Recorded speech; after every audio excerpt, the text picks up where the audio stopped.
how does long distance make things hard? Well, obviously beforehand, every sort of major event in our life, we were with that person. We were always together. For example, graduation, or boys, or something like that. So when you move away, it's just, it can't be like that anymore. So you have to be able to share them, but also understand that you can't share everything with each other, but still have that connection so that you can just talk about anything. Right. You ready? No! Sorry. What's your name? My name is Stella. My name is Maristella. Do you like my last name? No, not really.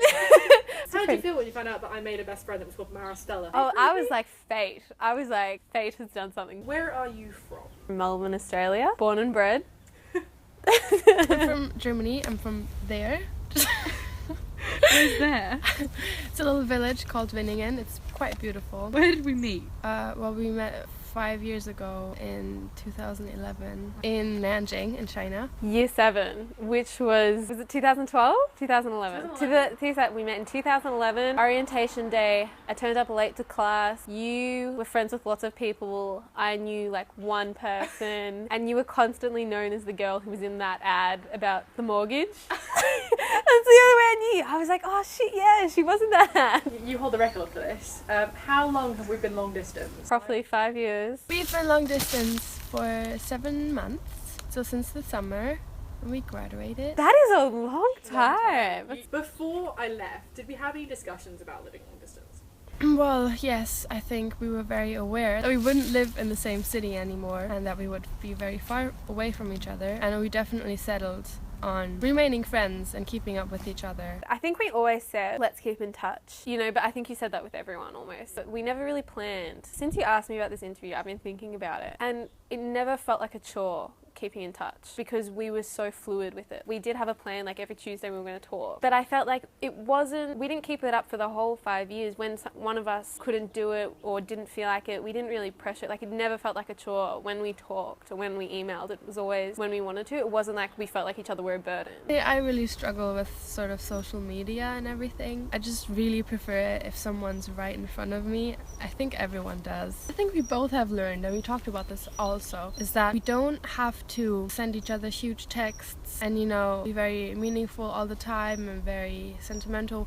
We can just send each other just a quick text with a few words regularly, and that's maybe a little bit more valuable because it feels like the other person is right there. We would sometimes go weeks without talking, and I reckon sometimes in that there was a period where it was like months where we'd just kind of message each other every now and then but didn't really talk. I'm so bad at replying to stuff. Like do you remember that? Theme. You know, Mary said the exact same thing. Really? I completely suck at communication. That's my weakest point. Oh, okay. But we never expected each other to reply immediately. Even if I knew that you were like online, we didn't have to constantly be there immediately. If you text them and say, oh my gosh, I have something to tell you, especially with time zones, the other person is not going to reply right away. So I think that can be very hard. I think it was harder when you moved to London. I thought there was more of a disconnect. What are some of the good things to come out of being long distance? A lot, I think. I think it's wonderful because you get to have friends and you get to have someone at the other end of the world that thinks about you and that cares about you. Sounds so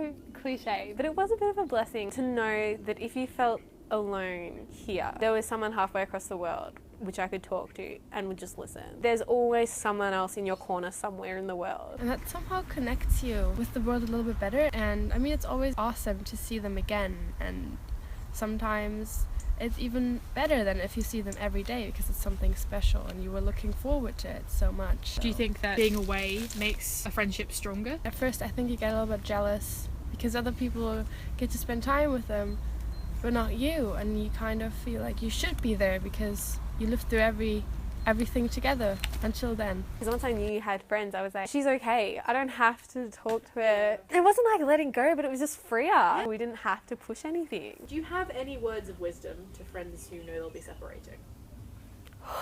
Oh my god, that hit such a soft spot. Keep in touch. Make an effort, but respect new lives, new friendships, respect new relationships, but never question the fact that they still care about you. I kind of believe in the notion that separation is only an illusion to an extent, because, you know, the physical world is really just one aspect of being and existing in our world, and that we understand so little about. So although we're physically separated, that doesn't mean that we're separated emotionally and mentally. The fact that we can think about the other person, maybe the other one thinks of us, then I don't know what happens, but yeah, I think we're connected a lot more than we think we are. And finally, is there anything else you'd like to add on the subject? I love you. Love you too. I'll try not to abandon you all too much. You're in Sydney. Yeah. Thank you. That was Oh, I feel famous now. I feel ready for my close-up. good. Now run away. I don't want to see you anymore. Go away. Look, art. This is art. Art. Go, run, fast. I said run. And then we never saw Mary again. Okay, you can come back now.